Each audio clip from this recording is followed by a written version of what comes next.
Our next guest is no exception. And, he's a self-investment expert, speaker, certified life coach.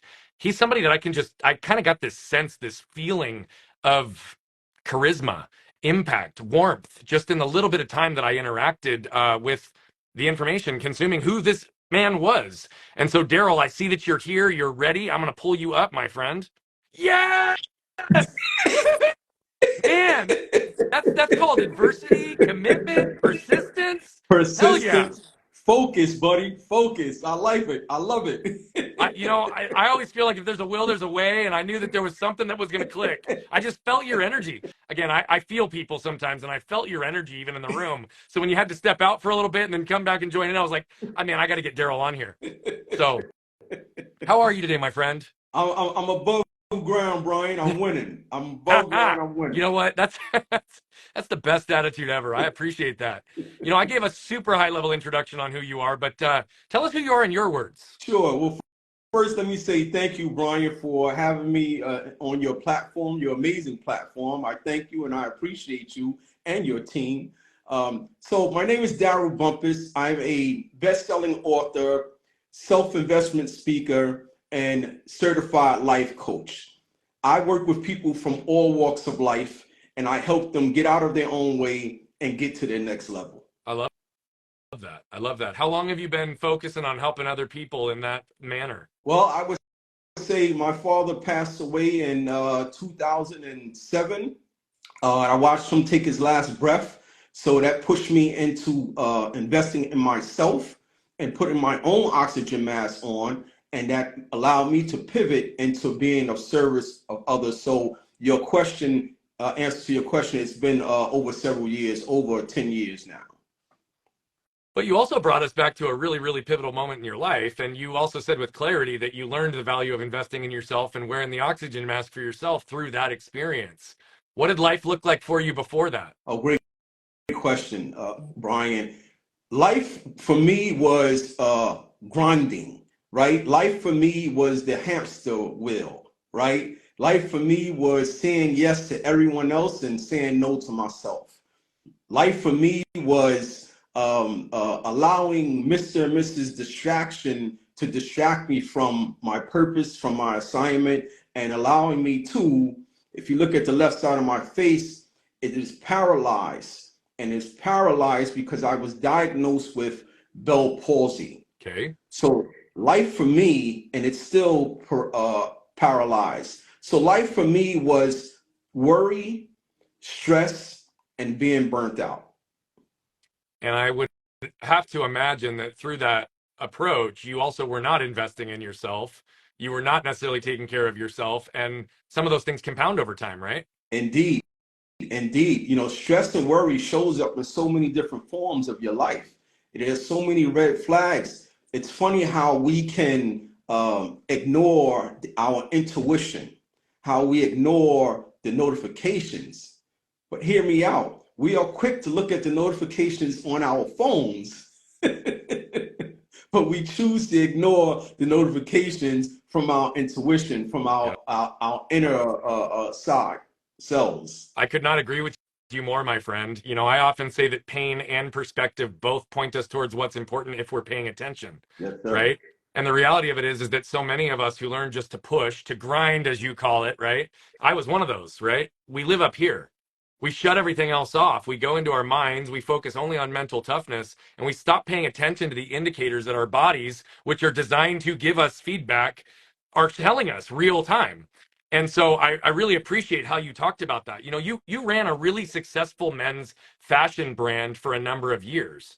What got you into fashion, and what were the one or two core lessons that you learned around your time in that field? Well, what got me into fashion is I started seeing others. Well, let's just say, let's be transparent. I like clothes. I like to dress, right? Hey, you know what? You look good when you feel good when your threads are hanging right, don't they? Indeed, indeed, indeed. So I began to watch several other entrepreneurs such as Damon John and Sean John and Jay-Z go into this space. And I saw the success that they were having.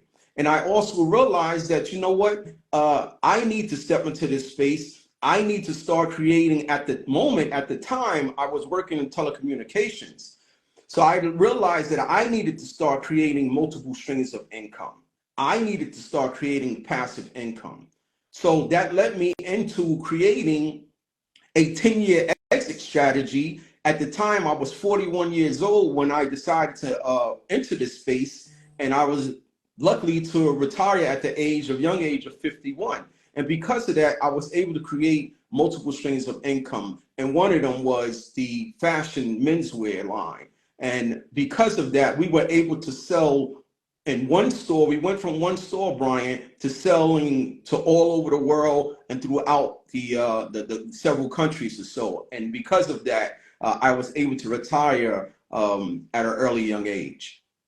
Well, I really appreciate even the timeline you just outlined for us, right? Because you told me you didn't even get into the field that gave you financial freedom until you were 41.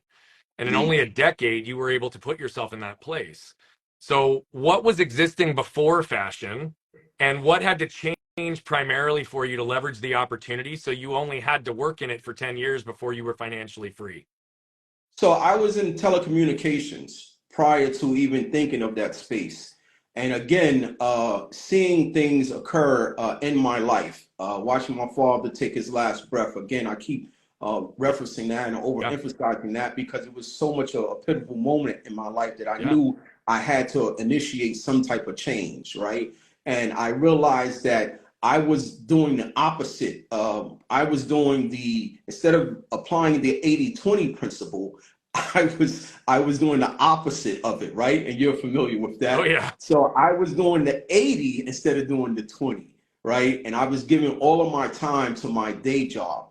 And to all of your listenings, I want to be clear that I'm not suggesting to anyone that they need to let go of their day job, but you should start creating multiple streams of income.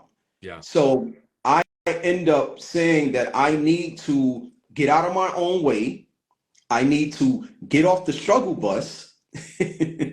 I need to start applying the 80-20 principle, which I started focusing more on the areas in my life that will give me more significant impact in the areas of the 20% where I will see more success in the 80% of my Yeah. life. Yeah, know, I think to your point, whether or not you've got a day job, you work for someone else, or you're an entrepreneur who's found a way to build your business so that you gave yourself a job instead of the ability to escape through your business, both become really, really true because it limits all of the other areas of wealth, right? Time, relationships, and health. Right. If all of our focus is in one core area, it's difficult sometimes to expand. I see that quote behind you, right? When focus is your first name, everything else will follow. Help me understand your definition of focus, and what are the lessons you learned that you use today to hone your focus? So I'll speak to this point. We are being raised to be poor and in debt, right? And poor and in debt, and how that applies to us is that we have the 40-40-40 plan, right? So the 40-40-40 plan consists of 40 hours a week, 40 years of your life, and you retire with 40% of your income. And you're trying to survive 100% of the time. That is not sustainable. Yeah, that math doesn't work. That math does not work. So what we have to do, and to your point, to your question about the focus, what I end up doing is I started applying the 80-20 rule. So what I started to do, and I continue to do, and what I also share with my life coaching clients and my audience, is that take that 20% of your time, of your day, right? And let's just say 5% goes towards what you eat. 5% goes towards what you drink. 5% goes towards what you learn, and 5% goes towards how you earn. Mm, This is the 80-20 principle. mm. So all you have to do is decide that if I can apply this in all areas of my life, I will begin to see a lot more success. Too many times we spend too many hours, 80 hours or 80% of the time of our day on things that are giving us 20% results. But to go back on to the exit strategy that I had 10 years ago. If you think of Malcolm Gladwell, the outlier, 10,000 Yep. hours. 10,000 hours. And if you are prepared to put that work in, if you are prepared to stay focused, so people have to understand this. People always say that they're grinding, right? Understand that grinding is activity. Focus is Yep. productivity. Couldn't agree with you more, my friend. In fact, I just created some content this morning going against the hustle and grind culture that's existing today because it's not actually helping people grow and give them what they want. It's slowly killing them. And it's it's the focus is not in the place that's going to have the greatest amount of impact. Right. I believe, and I started asking myself these three questions. It's something we teach to a lot of the entrepreneurs we work with. But before I do anything, I ask myself these three questions. Is this something that only I can do? Is it Mhm. something that someone else could do or would do better? Is it even something that needs to be done?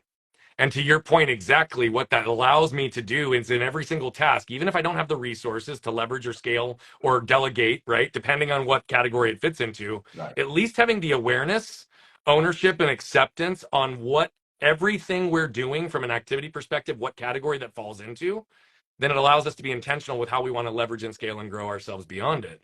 So I totally agree with that. Tell us, I know it's just based on the title, I'm sure it's very similar to some of the things that we've talked about, but tell us a little about your latest book, You Need an Income and Not a Job. And are there any core lessons in there that you believe would intrigue people to want to go read this beyond what you've already shared? Yeah, this is my new baby, Brian. This is my new baby.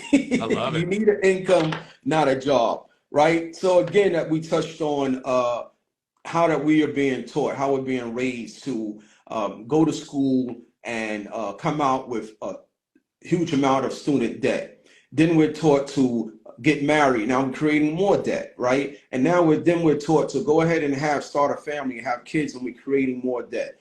No one along the line is teaching us financial literacy. Mm-mm. No one is teaching us how to financial freedom, how to position ourselves and position our families for generational wealth. We are being taught to be poor and to be in debt. So we have to understand that you don't need a job to survive. You need a income to Mm-hmm. survive. You need an income to survive, and even a passive income to survive, such as creating maybe real estate investments, investing in multi-unit properties, creating loaning your voice out, with amazing voice that someone like Brian has, using it for audiobooks, right? Someone hiring you for audiobooks, creating a YouTube, a live stream YouTube. These are passive incomes. These are multiple streams of income, right? So just off of one book, my very first book, I was able to create several streams of income. So from an author to a speaker to a life Mm. coach to a book consultations, a book consultant. These are multiple streams of income. So what I'm trying to emphasize to everyone is that once you start creating these incomes or these passive incomes, I'm so emphasizing incomes. Once you start creating these incomes, you will be able to position yourself and your family where that you can be enjoying life and having financial freedom. I love it, my friend. I really appreciate how you show up, how you communicate, the lessons that you shared, your transparency, your vulnerability around some of the parts of your life that you struggled through. What's the best place for people to get in touch with you, to find the book, to follow you? Again, I my sentiments is the same to you, Chris. I thank you for showing up. I thank you for being here. I thank you for having this conversation that is guiding people in the right direction.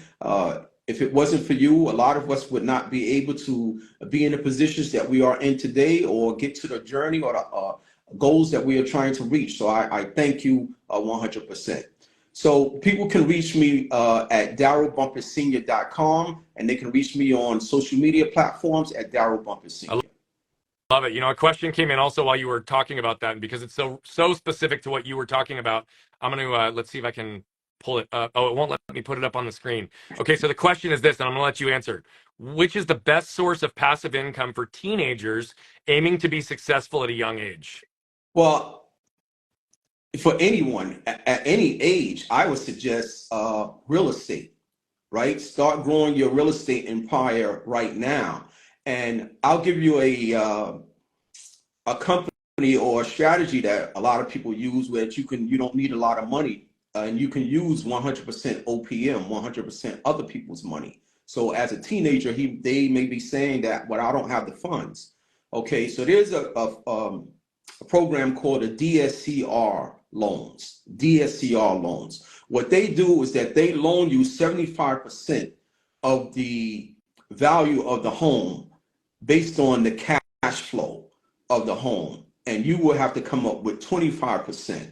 Long as the criteria is that the company, you have a company which is a entity, a LLC, S corp, preferably a LLC.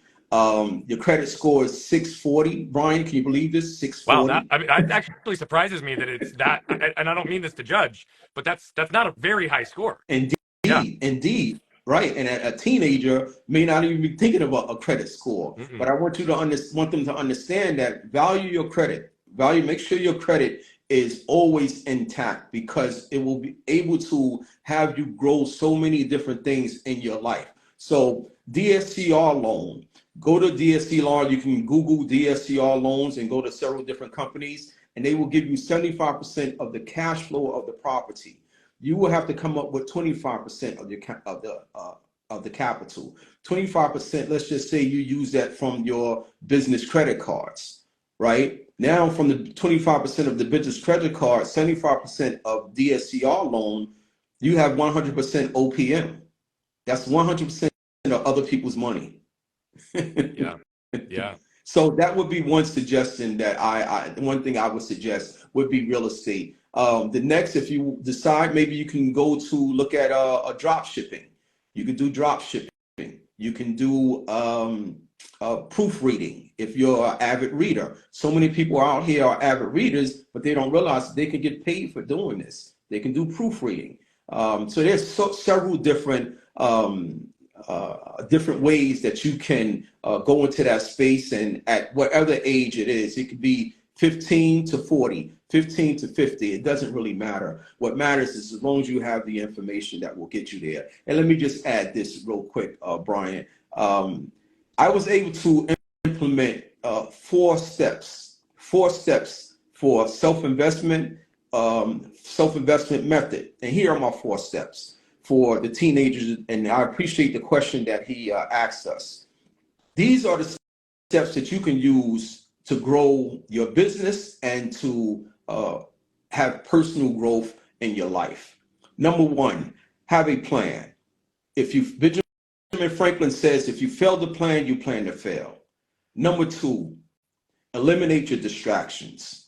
What I say to my life coaching clients and my audience, 2 questions. What are your goals and what are your distractions? You cannot reach your goals until you eliminate your distractions. Number 3 would be execute your goals. And number 4, which is very important, trust the process. Yeah. And remember these words. Remember these words.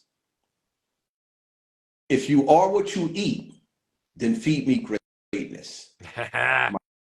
My question to them is, what is your daily diet? Yeah. Yeah. Well, for whatever reason, when you said that, I went to Talladega Nights, the movie, and I just wanted to let you know, Darryl, that I wake up in the morning and I piss excellence, and I start with a bowl of greatness to feed my day. And brother, man, I'm so happy you were with us today. Darryl, I know we're going to do some more together. I really appreciate how you showed up today. Thank you for your persistence in our difficulty getting you on, and just continue to bring the fire out in the world, brother. I know that there's a lot of people who rely on you, and you're helping break some of those patterns so that others have the freedom that you've created for you. Take care, my friend. Thank you, Brian. Appreciate you. All right, everybody. So I want to make sure that you go follow Darryl. We always get incredible entrepreneurs, incredible humans into this room, and I always love to be able to feature them for you. We're going to wrap up the show for today, but until next time, don't forget to flip open your lid and scan your can.